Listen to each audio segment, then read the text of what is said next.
পরিপূরক নিয়ে কথা বলতে গেলে তোমাকে প্রথমেই আগে জানতে হবে যে ভাইয়া পরিপূরক কাকে বলে। হ্যাঁ, তুমি সহজ করে বলতেই পারো যে কোনো সংখ্যাকে বাইনারিতে রূপান্তর করে, আমি আবারও বলছি, কোনো সংখ্যাকে বাইনারিতে রূপান্তর করে 0-এর স্থানে 1 এবং 1-এর স্থানে 0 বসিয়ে যে মান পাওয়া যায় তাকে পরিপূরক বা একের পরিপূরক বলে। তুমি খাতায় নোট করে রাখতে পারো। আবারও বলছি, কোনো সংখ্যাকে বাইনারিতে রূপান্তর করে 0-এর স্থানে 1 এবং 1-এর স্থানে 0 বসিয়ে যে মান পাওয়া যায় তাকে পরিপূরক বা একের পরিপূরক বলে। সো পরিপূরকের ম্যাথগুলো যেগুলো আছে বিশেষ করে সেগুলো তোমাকে করতে গেলে তোমাকে দুইটা বিষয় জানতে হবে। প্রথমত হচ্ছে যে ভাইয়া একটা সংখ্যাকে কিভাবে বাইনারি করতে হয়, এবং দ্বিতীয় বিষয়টা হচ্ছে বাইনারি যোগ সম্পর্কে তোমার সুস্পষ্ট ধারণা থাকতে হবে। এখন আসলে যে ভাইয়া খুব সহজে একটা সংখ্যাকে কিভাবে বাইনারি করতে পারি, আমি আসলে সব পদ্ধতিতে বাইনারিতে কনভার্টটা তোমাদের এই মুহূর্তে শেখাতে পারতেছি না, তবে একটা ডেসিমেল নাম্বারকে কিভাবে তুমি বাইনারিতে কনভার্ট করবা সেইটা আমি তোমাদেরকে শিখাবো, এবং বাইনারি যোগটা তুমি কেমনে করতে পারবা সেটা শিখাবো, যাতে করে তুমি পরিপূরকের ক্লাসটা পরিপূর্ণভাবে বুঝতে পারো। আচ্ছা, এবার আসো যে ভাইয়া একটা ডেসিমেল নাম্বারকে অর্থাৎ দশমিক সংখ্যাকে তুমি কেমনে খুব সহজেই বাইনারি করতে পারো। 1 থেকে 7 পর্যন্ত যে কোনো একটি সংখ্যাকে তুমি যদি বাইনারি করতে চাও, সূত্র হচ্ছে 421। সূত্র কি? 421। তুমি আমার সাথে সাথে একটু বলতে পারো, 1 থেকে 7 পর্যন্ত যে কোনো সংখ্যাকে বাইনারি করতে সূত্র হচ্ছে 421। এখন 1 থেকে 7-এর মধ্যে একটা সংখ্যা, সে ধরো হচ্ছে 5। আচ্ছা ভাইয়া বলো তো, এই 4, 2, 1-এর মধ্যে অর্থাৎ 421-এর মধ্যে কোন কোন সংখ্যা যোগ করলে 5 হয়? অবশ্যই ভাইয়া 4 আর 1 যোগ করলে হয় 5। সো 5 সংখ্যাটার বাইনারি যদি তুমি বের করতে চাও, এই সূত্রের মধ্যে যেই যেই সংখ্যা লাগবে সেই সেই সংখ্যার নিচে লিখতে হবে একটা করে 1, এবং যেটা যেটা লাগবে না তার নিচে লিখতে হবে একটা করে 0। অর্থাৎ 5-এর বাইনারি 1 0 1। আচ্ছা তাহলে বলো তো, তুমি নিজে বলো তো 6-এর বাইনারি কত হবে? মানে 421-এর মধ্যে কোন কোন সংখ্যা যোগ করে হবে 6, তুমি সেই সেই সংখ্যার নিচে বলবে একটা করে 1, এবং যেটা যেটা লাগবে না তুমি তার নিচে বলবা 0। তাহলে বলো তো ভাই 6-এর বাইনারি কত হবে? অবশ্যই 1 1 0। কেন? যে ভাইয়া 4 আর 2-এ হয় 6। এতটুকু বুঝতে কি কোনো সমস্যা আছে? আচ্ছা, এখন প্রশ্ন হচ্ছে যে ভাইয়া সংখ্যা যদি বড় হয় সেক্ষেত্রে আমি কি করব? দেখো ভাই, সংখ্যা যদি বড় হয় সেই ক্ষেত্রে তোমাকে যেটা করতে হবে, এই 4টাকে তোমার ডাবল করতে হবে। তখন সূত্র কি হবে? 8421। আচ্ছা, এখন তুমি বলো তো ভাই, তাহলে সূত্র হচ্ছে 8421, তাহলে 10-এর বাইনারি কত? মানে 8 4 2 1, এই সংখ্যাগুলোর মধ্যে কোনটা কোনটা যোগ করে 10 হয় তুমি সেই সংখ্যার নিচে বলবা একটা করে 1, আর যেটা যেটা লাগবে না তার নিচে বলবে একটা কইরা 0। তাহলে 10-এর বাইনারি কত? অবশ্যই ভাইয়া 8 আর 2-এ 10 হয়, তাহলে কি হবে? 1 0 1 0। এখন প্রশ্ন হচ্ছে যে ভাইয়া আমি বুঝবো কিভাবে যে আসলে কোন সূত্র দিয়ে আমি কত পর্যন্ত বাইনারি বের করতে পারবো? তার সহজ বুদ্ধিটা হচ্ছে, এখানে দেখো একটু তুমি ভাই, 8421 মানে 8 4 12 13 14 আর 1 15, এই সূত্র দিয়ে তুমি 0 থেকে 15 পর্যন্ত যে কোনো সংখ্যা চাইলেই বাইনারি বের করতে পারো। এখন প্রশ্ন হচ্ছে যে ভাইয়া সংখ্যা যদি আরো বড় হয় সেই ক্ষেত্রে কি করব? সেই ক্ষেত্রে ভাই তোমার সূত্রটা ডাবল করতে হবে, তখন সূত্র হবে 168421। আচ্ছা তাহলে তুমি বলো তো ভাই 20-এর বাইনারি কত? মানে 168421, এই সংখ্যাগুলোর মধ্যে কোন কোন সংখ্যা যোগ করলে হবে 20, তুমি সেই সেই সংখ্যার নিচে বলো একটি করে 1, এবং যেটা যেটা লাগবে না তুমি তার নিচে বলো একটি করে 0। তাহলে 20-এর বাইনারি কত হচ্ছে? ভাইয়া 16 লাগবে আর 4 লাগবে। কেন? যে 16 আর 4-এ হয় 20, তাহলে হচ্ছে 1 0 1 0 0। এতটুকু বুঝতে কি তোমাদের কোনো সমস্যা আছে? আচ্ছা, এখন প্রশ্ন হচ্ছে যে ভাইয়া এটা দিয়ে আসলে কত পর্যন্ত বাইনারি বের করা যায়? ভাইয়া সবগুলো সংখ্যা যোগ করে হবে যত, আসলে তুমি বাইনারি বের করতে পারবে সর্বোচ্চ তত। হ্যাঁ, আচ্ছা আরো যদি বড় হয় ভাইয়া সেই ক্ষেত্রে আমি কি করব? সেই ক্ষেত্রে ভাই সূত্রটাকে ডাবল করবে রে। 16-কে ডাবল করলে কত হবে? 328421। আচ্ছা 32 16 8421। আচ্ছা তাহলে তুমি বলো তো ভাই 40 সংখ্যাটার বাইনারি কত, মানে এই সংখ্যাগুলোর মধ্যে কোনটা কোনটা যোগ করলে 40 হবে, তুমি সেটার নিচে বলো একটি করে 1, এবং যেটা যেটা লাগবে না তার নিচে 0। তাহলে দেখো 32 আর 8 হয় 40, তাহলে ভাইয়া 1 0 1 0 0 0। এতটুকু বুঝতে কি তোমাদের কোনো সমস্যা আছে? তাহলে আমরা প্রথমে পরিপূরক করার পূর্ব শর্ত হচ্ছে যে ভাই আমাকে আগে বাইনারি কেমনে করতে হয় সেটা শিখতে হবে। সো ক্লাসের শুরুতে আমরা এটা নিশ্চিত করলাম যে কিভাবে তুমি একটি সংখ্যাকে বাইনারিতে কনভার্ট করতে পারবে। হ্যাঁ, এবার আসো যে তোমাকে পরিপূরকের ম্যাথগুলো শিখতে হলে তোমাকে বাইনারি যোগ সম্পর্কে একটা সুস্পষ্ট ধারণা থাকতে হবে। বাইনারি যোগের নিয়মটা আমি একটু শর্টকাটে বলছি, একটু দেখো। বাইনারিতে তুমি যদি 0 আর 0 যোগ করো তোমাকে লিখতে হবে 0। বাইনারিতে তুমি যদি 0 আর 1 যোগ করো তোমাকে লিখতে হবে 1। বাইনারিতে তুমি যদি 1 এবং 0 যোগ করো তোমাকে লিখতে হবে 1। বাইনারিতে তুমি যদি এরকম দুইটা 1 যোগ করো তোমাকে লিখতে হবে 0 এবং তোমার হাতে থাকবে 1, এবং তোমার হাতে যে 1টা থাকবে সেটাকে বলা হয় ক্যারি বিট। সেটাকে কি বলা হয়? Carry bit. আরও একটা কথা বলি, মনে রাখবে, বাইনারিতে তুমি যদি ভাই এরকম 3টি 1 যোগ করো তোমাকে লিখতে হবে 1, তোমার হাতেও থাকবে 1, আর হাতে যে 1টা থাকে সেটাকে বলা হয় ক্যারি বিট। সেটাকে কি বলে? Carry bit. যোগের নিয়মটা আমি আবারও বলে দিচ্ছি। 0 0 যোগ করলে লিখবে 0, দেখো, এবং একটা 1 উপরে যদি ভাই আরও 10টা শূন্য থাকে যোগ করলে 1 1ই হয়, নর্মাল হিসাব। 1-এর সাথে যদি নিচে আরও 10টা শূন্য থাকে যোগ করো 1 1ই হয়। এবং বাইনারিতে তুমি যদি দুইটা 1 যোগ করো তুমি অবশ্যই লিখবে 0, তোমার হাতে থাকবে 1, আর হাতে যে 1টা থাকে সেইটাকে বলা হয় ক্যারি বিট। বাইনারিতে তুমি যদি 3টা 1 যোগ করো তোমাকে লিখতে হবে 1, হাতেও থাকবে 1, আর হাতে যে 1টা থাকে সেইটাকে বলা হয় ক্যারি বিট। এখন হয়তো বা তোমার মনে মনে প্রশ্ন হতে পারে যে ভাইয়া দুইটা 1 যোগ করে আমি কেন 0 লিখবো, কেন আমার হাতে 1 থাকবে? তুমি আমাকে ভাই নর্মালি বলো তো 1 আর 1 যোগ করে কত হয়? অবশ্যই 2 হয়, তাই না? তাহলে 2 এর বাইনারি কত? যদি সূত্র 421 হয়, অবশ্যই ভাইয়া এটা লাগে, এটা লাগে না, তাহলে এটা লাগে, এটা লাগে না। ভাইয়া বামেও তো শূন্য হবে, ভাই বামে শূন্যর তো দাম নাই, সো এই জন্য বাইনারি 2 এর বাইনারি হচ্ছে 1 0, আর বাইনারিতে ব্যবহৃত সংখ্যা হচ্ছে দুইটি 0 আর 1। তাহলে বাইনারিতে তুমি যদি 1 1 যোগ করো তোমাকে 0 1 দিয়ে লিখতে হবে। 1 1 যোগ করলে নর্মালি 2 হয়, আর 2 এর বাইনারি হচ্ছে 1 0। এতটুকু বুঝতে পারছো? আচ্ছা, তাহলে দেখো 1 1 1, 3টা 1 যোগ করলে কত হয়? 3টা 1 যোগ করলে নর্মালি 3 হয়। তাহলে বলো 3 এর বাইনারি কত? এই সূত্রের মধ্যে কোনটা কোনটা লাগবে? ভাইয়া এইটা লাগবে, এটা লাগবে। তাহলে 2 আর 1 3, এটা লাগে, এটা লাগে। 1 1, 3 এর বাইনারি কত? 1 1।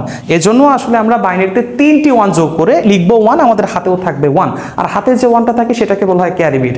এখন হয়তো বা তুমি ভাবতে পারো যে ভাই 4টা 1 যোগ করে কি করব? ভাই 4টা 1 যোগ করলে হবে 4, 4 এর বাইনারি কত? 1 0 0। সো 4টা 1 যোগ করে তুমি কি করবা সেটা আমি পরে বলছি। তবে আজকের ক্লাসটা করতে হলে তোমাকে পরিপূরকের যে যোগ বিয়োগগুলো শিখতে চাচ্ছ তোমরা, সেটা শিখতে হলে আপাতত এটা মাথায় রাখলেই হবে। হ্যাঁ, আচ্ছা, একটু দেখো বোর্ডে, তোমরা একটু নিয়মটা আরেকবার দেখো। 0 আর 0 যোগ করলে তোমাকে লিখতে হবে 0, 0 এবং 1 যোগ করলে তোমাকে লিখতে হবে 1, 1 এবং 0 যোগ করলে তোমাকে লিখতে হবে 1। বাইনারিতে যদি তুমি দুইটা 1 যোগ করো তোমাকে লিখতে হবে 0, তোমার হাতে থাকবে 1। বাইনারিতে তুমি যদি 3টা 1 যোগ করো তোমাকে লিখতে হবে 1, হাতেও থাকবে 1। তুমি আমার সাথে সাথে একটু কষ্ট করে হলেও বলো যে ভাইয়া বাইনারিতে আমি দুইটা 1 যোগ করে লিখবো 0, হাতে থাকবে 1, 3টা 1 যোগ করে আমি লিখবো 1, হাতেও থাকবে 1। আমি আবারও বলছি, তুমি আমার সাথে সাথে কষ্ট হলেও বলো যে ভাইয়া বাইনারিতে দুইটা 1 যোগ করে লিখবো 0, হাতে থাকবে 1। আর আমি যখন তোমাকে বলবো 3টা 1 যোগ করে কি করবা, তুমি আমাকে বলবা যে ভাইয়া 3টা 1 যোগ করলে লিখবো 1, হাতেও থাকবে 1। তাহলে বলো 2টা 1 যোগ করে কি করবা? ভাইয়া লিখবো 0, হাতে থাকবে 1। 3টা 1 যোগ করে কি করবা? ভাইয়া লিখবো 1, হাতেও থাকবে 1। হ্যাঁ, আচ্ছা, আমি একটা করে দিচ্ছি। ভাই দেখো, মনে করো এটা তুমি বাইনারি যোগ করতে চাচ্ছ 1 0 1 1, এটার সাথে 1 0 1 1, সে ধরো এই যোগটাই তুমি করতে চাচ্ছ। তাহলে দেখো এই একটা 1, এই একটা 1, কয়টা 1? দুইটা 1। তাহলে কি লিখবো ভাই? লিখবো 0, হাতে থাকে 1, হাতের ওই একটা 1 এবং এই দুইটা 1, কয়টা 1? 3টা 1। তাহলে কি লিখবো? লিখবো 1, হাতেও থাকে 1। হাতের একটা 1 আর পৃথিবীর সব 0 যোগ করলে 1 1 1ই হয় ভাইয়া।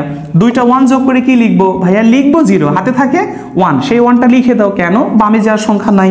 এটা আমি আবার বলছি, একটু মনোযোগ দিয়ে শোনো। নিয়ম একটাই, দুইটা 1 যোগ করে ভাইয়া লিখবো 0, হাতে থাকবে 1, আর 3টা 1 যোগ করে লিখবো 1, হাতেও থাকবে 1। আচ্ছা, তাহলে এই একটা 1 এই একটা 1 কয়টা 1? দুইটা 1, যোগ করে কি লিখবো? 0, হাতে থাকবে 1। তাহলে এই দুইটা 1 আর হাতের একটা 1 কয়টা 1? তিনটা 1। তাহলে কি লিখবো? লিখবো 1, হাতেও থাকে 1। হাতের ওই 1 আর এই সব 0 যোগ করলে কি হবে? 1 একে 1, দুইটা 1 যোগ করে কি লিখবো? লিখবো 0, হাতে থাকে 1। এতটুকু বুঝতে কি তোমার কোনো সমস্যা আছে? আচ্ছা, তুমি একটা ট্রাই করো তো দেখি পারো কিনা। তোমার জন্য কোশ্চেন নাম্বার 2 এটা, তুমি চেষ্টা করো, দেখো 1 1 0 1 1 1 0 1, এই যোগটা করার তুমি ট্রাই করো। দেখো এই একটা 1 এই একটা 1 কয়টা 1? দুইটা 1। কি লিখবো? 0, হাতে থাকবে 1। হাতের একটা 1 আর সব 0 যোগ করলে 1 একে 1ই হবে। দুইটা 1 যোগ করে কি লিখবো? 0, হাতে থাকবে 1। হাতের একটা 1 আর এই দুইটা 1 কয়টা 1? তিনটা 1। তাহলে কি লিখবো ভাইয়া? 1, হাতেও থাকে 1, সেই 1টা লিখে দাও। এতটুকু বুঝতে কি তোমার কোনো সমস্যা আছে? আচ্ছা, দেখো ভাই এরকম যদি থাকে কোশ্চেন নাম্বার 3, দেখো 3 নাম্বারটা তুমি দেখো সলভ করতে পারো কিনা। উপরে মনে করো যে 4টা 1, উপরে 4টা 1, নিচেও 4টা 1, 4টা 1 4টা 1 এর যোগ তুমি কেমনে করতে পারো একটু দেখো। এই একটা 1 এই একটা 1 কয়টা 1? দুইটা 1। কি লিখবো? লিখবো 0, হাতে থাকবে 1। এই দুইটা 1 আর হাতের একটা 1 কয়টা 1? তিনটা 1। তাহলে কি লিখবো? লিখবো 1, হাতেও থাকবে 1। হাতের একটা 1 আর এই দুইটা 1 কয়টা 1? তিনটা 1। তাহলে লিখবো 1, হাতেও থাকবে 1। এই দুইটা 1 আর হাতের একটা 1 কয়টা 1? তিনটা 1। লিখবো 1, হাতেও থাকবে 1, সেই 1টা লিখে দাও। হ্যাঁ, সো এই যোগটা করলে উত্তরটা আসতেছে কত তোমার? 0 1 1 1 1। এতটুকু বুঝতে কি কোনো সমস্যা আছে? আচ্ছা, এবার আসো যে ভাই আমরা পরিপূরক শিখতে চলেছি। আমরা পরিপূরক কেমনে শিখতে পারি? আমি ক্লাসের শুরুতেই তোমাদের বলেছি যে পরিপূরক জিনিসটা কি। পরিপূরক হচ্ছে কোনো একটি সংখ্যাকে বাইনারিতে রূপান্তর করে, কোনো একটি সংখ্যাকে বাইনারিতে রূপান্তর করে 0 এর স্থানে 1 এবং 1 এর স্থানে 0 বসিয়ে যে মান পাওয়া যায় তাকে পরিপূরক বা একের পরিপূরক বলে। আর একের পরিপূরকের সাথে 1 যোগ করে যে মান পাওয়া যায় তাকে 2 এর পরিপূরক বলে। তাহলে আসো দেখি আমরা কিভাবে একটা সংখ্যার একের পরিপূরক করতে পারি। আর পরিপূরকের যে ম্যাথগুলো সেগুলো সচরাচর তোমাদের 8 বিটে হয়ে থাকে। পরিপূরকের যে ম্যাথগুলো সেগুলো সচরাচর 8 বিটের হয়ে থাকে। সো 8 বিটে তোমাকে প্রশ্নগুলো তৈরি করে নিতে হয়। প্রশ্নগুলো কেমনে হয় সেটা নিয়ে একটু কথা বলা যাক। মনে করো যে কোশ্চেন নাম্বার 1, 1 নাম্বার, মনে করো যে 12 সংখ্যাটি আছে হচ্ছে ডেসিমেলে। হ্যাঁ, 12 সংখ্যাটি আছে হচ্ছে দশমিকে। তোমাকে বলা হবে 12 এর 1 এবং 12 এর 1 এবং 2 এর পরিপূরক নির্ণয় করো। আমি এমনিতে মুখে মুখে বলছি তোমাদের যে 12 এর 1 এবং 2 এর পরিপূরক নির্ণয় করো 8 বিটের জন্য। প্রশ্নটা সবাই খাতায় লিখে নাও। আমি আবারও বলছি তোমাদের সুবিধার্থে যে 12 সংখ্যাটি আছে ডেসিমেলে, এত এর 1 এবং 2 এর পরিপূরক নির্ণয় করো 8 বিটের জন্য। কয় বিটের জন্য? 8 বিটের জন্য। এখন আসো, পরিপূরক করার পূর্ব শর্ত হচ্ছে যে ভাইয়া কোনো একটা সংখ্যাকে পরিপূরক করতে হলে প্রথমে সেই সংখ্যাটাকে বাইনারিতে রূপান্তর করতে হবে। আচ্ছা, তাহলে 12 এর বাইনারি কত? 12 এর বাইনারি, 12 এর বাইনারি, 12 এর বাইনারি, 12 এর বাইনারি কত হবে? সূত্র ক্লাসে শুরুতে আমরা আলোচনা করেছি। সূত্র কি ছিল? 8421। তাহলে 12 এর বাইনারি কত? 8 আর 4 12। 12 এর বাইনারি কত হবে? 1 1 0 0। 12 এর বাইনারি কত? 1 1 0 0। আচ্ছা, শুরুতে এটা লিখে ফেলো। তাহলে 12 এর বাইনারি সমান সমান 1 1 0 0। তারপর যেটা করতে হবে তোমার 8 বিটের জন্য, 8 বিটের জন্য 8 বিটের জন্য 12 সমান সমান 12 সংখ্যাটার বাইনারি হচ্ছে এত, কিন্তু পরিপূরকের যে ম্যাথগুলো সেগুলো তোমাদের কাছ থেকে 8 বিটে চাওয়া হয়ে থাকে যে 8 বিটের জন্য 12 সংখ্যাটির 1 এবং 2 এর পরিপূরক কত। তাহলে যেটা করতে হবে 8 বিটের জন্য 8 বিটে কেমনে তৈরি করে নিবা? 12 বাইনারি হচ্ছে 1 1 0 0। এটাকে যদি 8 বিটে তৈরি করতে চাও তাহলে 12 সংখ্যাটার যে বাইনারি মান সেটা গুণে দেখো তো কয় বিট। 1 2 3 4 কয় বিট? 4 বিট। তাহলে এটার বাম পাশে কয়টি শূন্য দিলে 8 বিট হবে? অবশ্যই 4টি শূন্য দিলে 8 বিট হবে। তাহলে তুমি প্রথমে 4টা শূন্য দিয়ে নিবে, 0 0 0 0 1 1 0 0, মানে 12 বাইনারি এটা, এটাকে 8 বিটে কেমনে তৈরি করতে হবে? একটা সংখ্যার বাইনারি যত বিটই হোক না কেন তার বাম পাশে কয়টা শূন্য দিলে 8 বিট হবে, সেই কয়টা শূন্য দিয়ে তোমাকে 8 বিট তৈরি করে নিতে হবে। তাহলে 12 বাইনারি পাইছি আমরা 1 1 0 0, এটা হচ্ছে ভাইয়া 4 বিট। এটার বামে কয়টা শূন্য দিলে 8 বিট হবে? অবশ্যই 4টা। আমরা 4টা শূন্য দিয়ে দিয়েছি, 12 বাইনারিটি লিখে নিয়েছি। হ্যাঁ, আচ্ছা, এরপর দেখো 12 সংখ্যাটার 1 এর পরিপূরক, 1 এর পরিপূরক, 1 এর পরিপূরক, 12 সংখ্যাটার 1 এর পরিপূরক। 12 সংখ্যাটার 1 এর পরিপূরক কেমনে তৈরি করবা? আমি ক্লাসের শুরুতে বলেছি কোনো একটি সংখ্যাকে বাইনারিতে রূপান্তর করে 0 এর স্থানে 1 এবং 1 এর স্থানে 0 বসিয়ে যে মান পাওয়া যায় তাকে ওই সংখ্যার 1 এর পরিপূরক বলে। আচ্ছা, তাহলে দেখো 1 এর পরিপূরক কেমনে নির্ণয় করতে হবে? 0 এর জায়গায় 1, 0 এর জায়গায় 1, 0 এর জায়গায় 1, 0 এর জায়গায় 1, 1 এর জায়গায় 0, 1 এর জায়গায় 0, 0 এর জায়গায় 1, 0 এর জায়গায় 1। আচ্ছা, তাহলে কোনো একটি সংখ্যাকে বাইনারিতে রূপান্তর করে 0 এর স্থানে 1 এবং 1 এর স্থানে 0 বসিয়ে যে মান পাওয়া যায় তাকে ওই সংখ্যার 1 এর পরিপূরক বলে। এবার আসো যে 2 এর পরিপূরক কাকে বলে? 2 এর পরিপূরক হচ্ছে কোনো একটি সংখ্যার 1 এর পরিপূরকের সাথে 1 যোগ করে যে মান পাওয়া যায় তাকে 2 এর পরিপূরক বলে। আমি আবারও বলছি, কোনো একটি সংখ্যার 1 এর পরিপূরকের সাথে 1 যোগ করে যে মান পাওয়া যায় তাকে 2 এর পরিপূরক বলে। আচ্ছা, তাহলে দেখো 2 এর পরিপূরক সমান সমান, তাহলে 12 সংখ্যাটার 2 এর পরিপূরক কত হবে? এটার সাথে তোমার +1 যোগ করতে হবে। আচ্ছা, তাই বলে যেন এটার সাথে আবার যোগ না করো, সেই জন্য আমি এটা মিশিয়ে দিলাম। ভাই অনেকে হয়তো এই ভুলটা করতে পারো যে ভাইয়া উপরেটার সাথেও কি যোগ করবো? জি না, তোমাকে 1 এর পরিপূরকের সাথে 1 যোগ করতে হবে, মানে 12 সংখ্যাটার 1 এর পরিপূরক করে যেটা পাইছো তার সাথে তোমাকে 1 যোগ করতে হবে। কেন? আমি বলেছি যে 2 এর পরিপূরক হচ্ছে কোনো একটি সংখ্যার 1 এর পরিপূরকের সাথে 1 যোগ করে যে মান পাওয়া যায় তাকে 2 এর পরিপূরক বলে। আচ্ছা, তাহলে দেখো আমরা ক্লাসের শুরুতে বাইনারি যোগটাও শিখে আসছি। 1 এবং 1 দুইটা 1 রে ভাই, যোগ করে কি লিখবো? 0, হাতে থাকবে 1। ওই 1 আর এই 1 কয়টা 1? দুইটা 1, কি লিখবো? 0, হাতে থাকবে 1। হাতের 1 আর 0 যোগ করলে কি হবে? 1। 0 কে 0, 1 কে 1, 1 কে 1, 1 2 3 4 5 6, 1 কে 1, 1 কে 1। আচ্ছা, তাহলে 12 সংখ্যাটার 2 এর পরিপূরক কত? 0 0 1 0 1 1 1 1। আচ্ছা, এবার একটু চিহ্ন বিট নিয়ে তোমাকে কিছু তথ্য বলি। চিহ্ন বিট কাকে বলে বা সাইন্ড নম্বর কাকে বলে? পরিপূরকের যে ম্যাথগুলো এগুলো সচরাচর বেশিরভাগ সময় 8 বিটে চা হয়ে থাকে। 8 বিটের ক্ষেত্রে চিহ্ন বিট কোনটা হয় বা চিহ্ন বিট কি, এটা তোমাকে আগে প্রথমে জানতে হবে। চিহ্ন বিট হচ্ছে, তুমি এক কথায় বলতে পারো যে ভাই চিহ্নযুক্ত সংখ্যাকে চিহ্ন বিট বা সাইন্ড নম্বর বলে। আমি কথাটা আবারও বলছি, তুমি খাতায় নোট করো। চিহ্নযুক্ত সংখ্যাকে চিহ্ন বিট বা সাইন্ড নম্বর বলে। তারপর নিচে স্টার চিহ্ন দিয়ে নোট করো, চিহ্ন বিট 2টি। আমি আবারও বলছি, চিহ্ন বিট 2টি। কয়টি? 2টি। একটি 0 এবং অপরটি হচ্ছে 1। চিহ্ন বিট হচ্ছে 2টা, 0 এবং 1। তারপর স্টার চিহ্ন দিয়ে নোট করো, ধনাত্মক সংখ্যা বোঝাতে ব্যবহৃত চিহ্ন বিট 0। আবারও বলছি, ধনাত্মক সংখ্যা বোঝাতে ব্যবহৃত চিহ্ন বিট 0। তারপর স্টার চিহ্ন দিয়ে নোট করো, ঋণাত্মক সংখ্যা বোঝাতে ব্যবহৃত চিহ্ন বিট 1। ঋণাত্মক সংখ্যা বোঝাতে ব্যবহৃত চিহ্ন বিট 1। তাহলে আমরা এখান থেকে কি কি তথ্য জানলাম?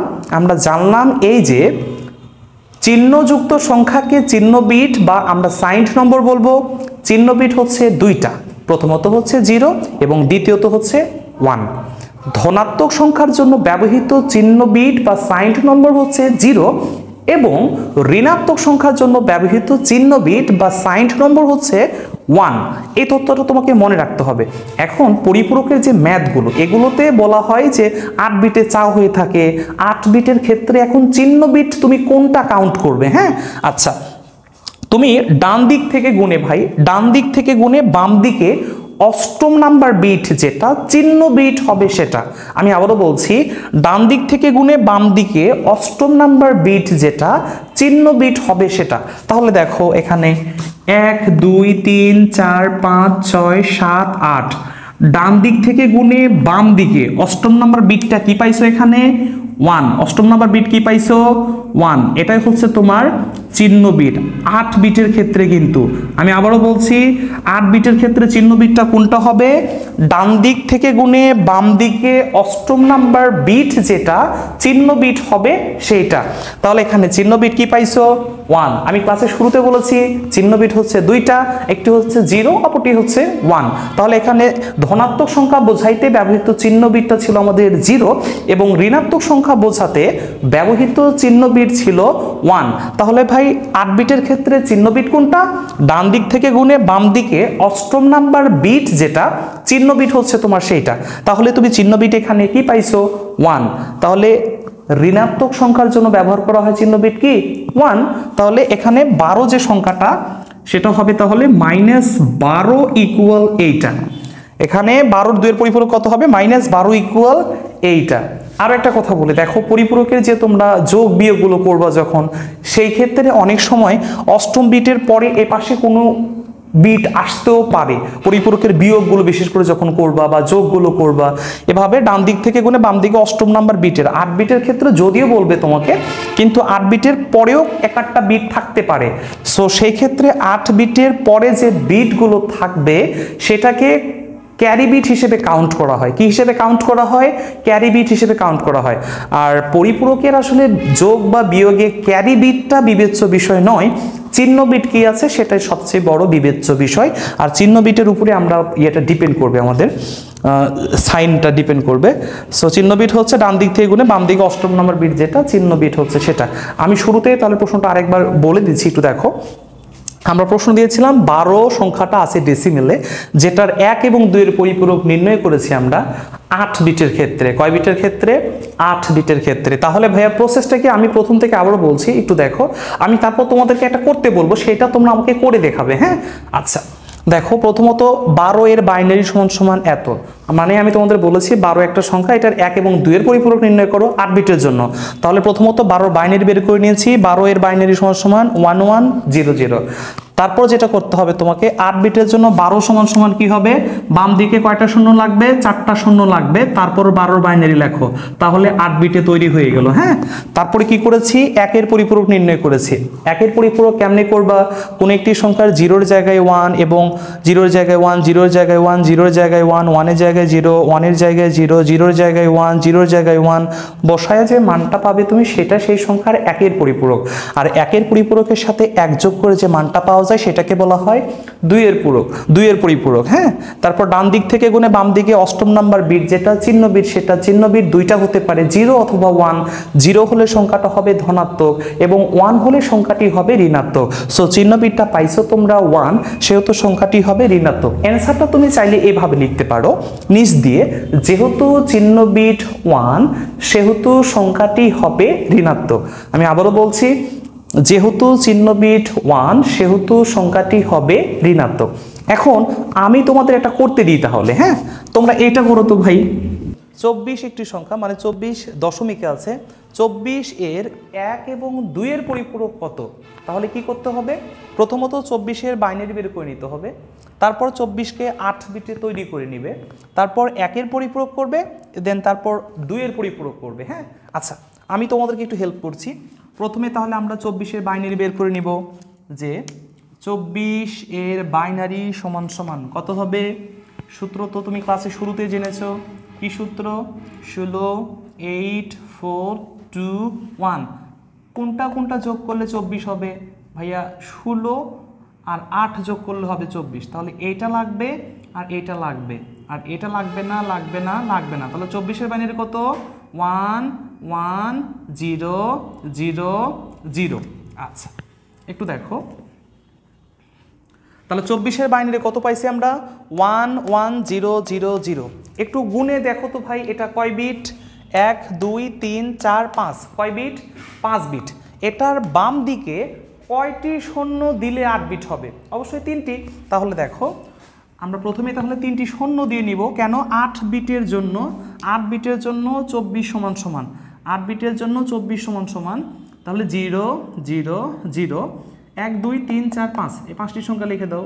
1 2 3 4 5, 5 আর 3 8টি সংখ্যা। কেন 8 বিটে তৈরি করে নিলাম? এই যে 8 বিটের জন্য 24 সমান সমান এইটা। একের পরিপূরক সমান কি হবে তুমিই বলো তাহলে? একের পরিপূরক কি হবে?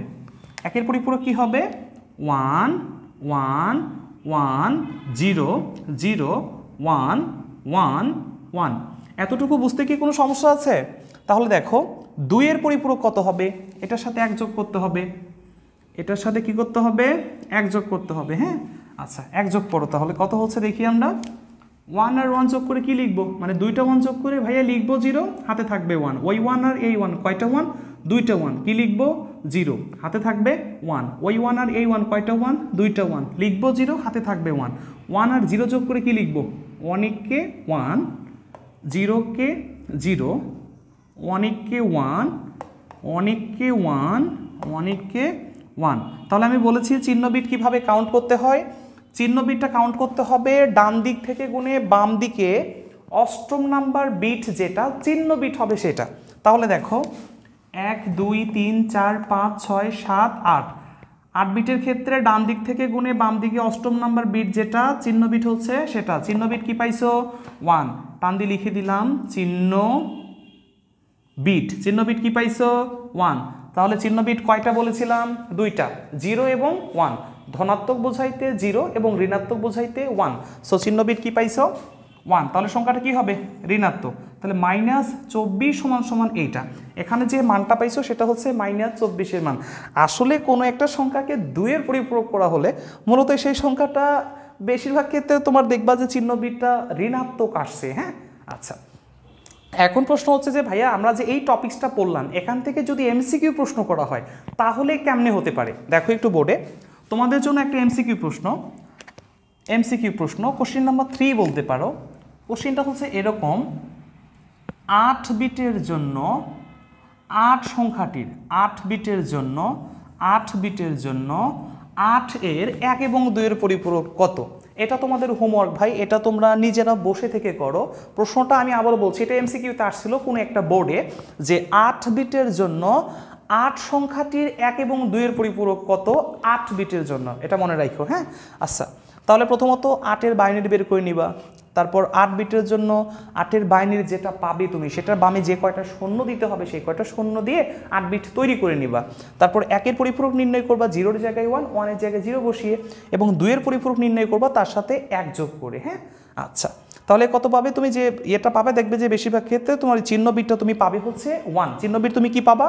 1 পাবে পরিপূরক করলে। হ্যাঁ, আচ্ছা আমরা আগামী ক্লাসে শিখবো, আমরা আগামী ক্লাসে এটা নিশ্চিত করব যে ভাইয়া পরিপূরকের বিয়োগ কিভাবে করতে হয়। আজকে এই পর্যন্তই, সবাই সুস্থ থাকো, ভালো থাকো, দেখা হবে ইনশাআল্লাহ আগামী ক্লাসে।